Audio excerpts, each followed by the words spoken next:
Sky news sensational রিপোর্টে আজকে এই মুহূর্তে সবথেকে বড় খবরের ভেতরের খবর। কাউগাছিতে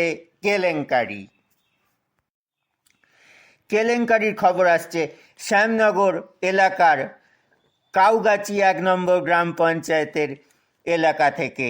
সম্প্রতি সেখানে একটি পিপিপি মডেলের হাসপাতালের উদ্বোধন হয়েছে বিশিষ্ট ব্যক্তিদের উপস্থিতিতে, যা সব মিডিয়ায় খবর হয়েছে, খবর হওয়ারই বিষয়। কিন্তু খবরের ভেতরের যে একটা খবর আছে, যে খবর অন্যরা কেউ দেখায় না, সেই খবর শুধুমাত্র স্কাই নিউজ দেখায়।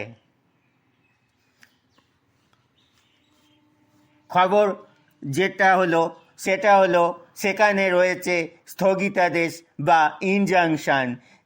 প্রশ্ন উঠেছে, যেখানে স্থগিতাদেশ রয়েছে সেখানে নতুন করে কোনো কিছুর উদ্বোধন করা যায় কি?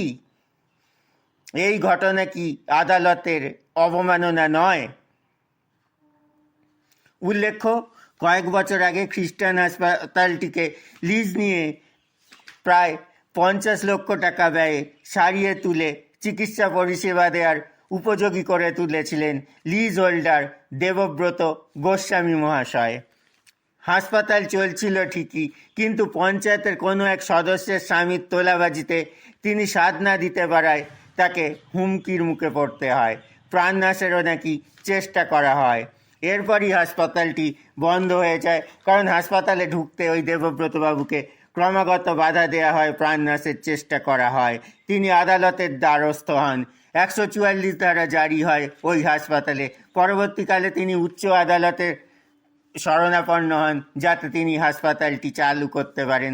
কিন্তু হাসপাতাল বন্ধ রয়ে যায়। তিনি আবারও আদালতের দ্বারস্থ হন এবং স্থগিতাদেশ জারি করা হয়, এবং সেই স্থগিতাদেশ এখনও নাকি চলছে বলে জানা যাচ্ছে।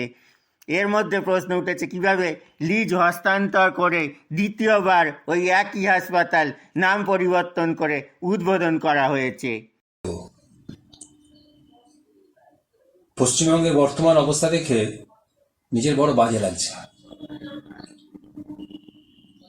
কাউগাছি 1 নম্বর পঞ্চায়েতে যে হাসপাতালটা আগে মিশনারিরা চালাতো, সেটা পঞ্চায়েত প্রধান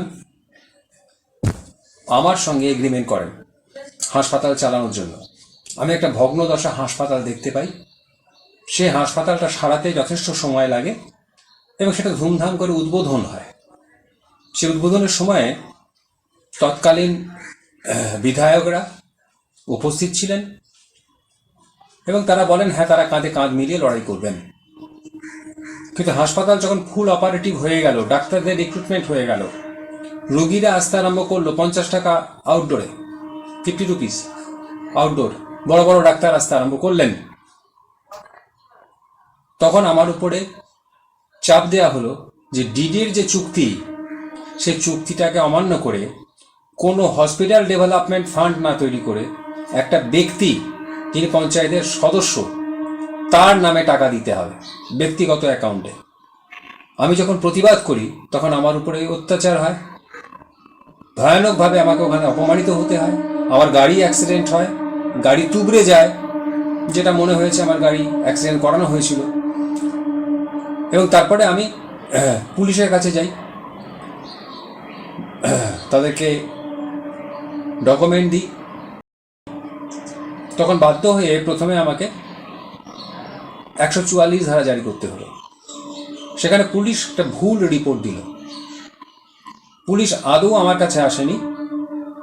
পুলিশ শুধুমাত্র যাদের বিরুদ্ধে অভিযোগ করেছি তাদের বক্তব্যটাকে তুলে ধরেছিল। সেটাকে চ্যালেঞ্জ করে আমি আবার গেলাম কোর্টে। তখন কোর্টে পুলিশ সঠিক রিপোর্ট দিল যে আমাকে হাসপাতালে ঢুকতে দেওয়া হচ্ছে না, আমাকে বাধা দেওয়া হচ্ছে, তাই হাসপাতাল চলছে না। সেখানে 40 লক্ষ টাকা খরচ হয়ে গেছে। তৎকালীন বিধায়ক পরশ দত্ত, উনি তখন আমায় বললেন, হ্যাঁ, আমি সহায়তা করব। কিন্তু উনি আনন্দবাজারে স্বীকার করলেন যে তোলাবাজি চলছে এবং ওনাকে কাজ করতে দেওয়া হচ্ছে না, এটা উনি পুরোটাই জানেন। এই 144 ধারা মানা হলো না। তখন আমি বাধ্য হয়ে হাইকোর্টে গেলাম। গিয়ে ইনজাংশন জারি হলো।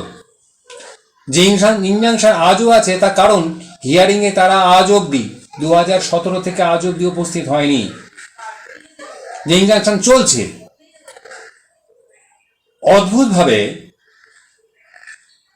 গতকাল একটা জিনিস দেখলাম যে কোর্টের নির্দেশ যেখানে রয়েছে যে এই হাসপাতালটা চালাতে আমাকে যেন বাধা দেওয়া না হয়, মানে পরিষ্কার রিপোর্টে লেখা আছে, সেখানে ডেটটা এখনো চলছে, ইনজাংশন এখনো চলছে। তাহলে যেটা সাবজুডিস সেদিকে না নজর দিয়ে রাজ্যের মন্ত্রী, রাজ্যের বিধায়ক এবং রাজ্যের এক সাংসদ তারা দখল নিলেন এবং নাম পাল্টে দিলেন আরেকজনের সঙ্গে টাই আপ করে। স্কাই নিউজ সেন্সেশনাল রিপোর্টে আজকে এই মুহূর্তে সবথেকে বড় খবর, খবরের ভেতরের খবর, কাউগাছিতে কেলেঙ্কারি।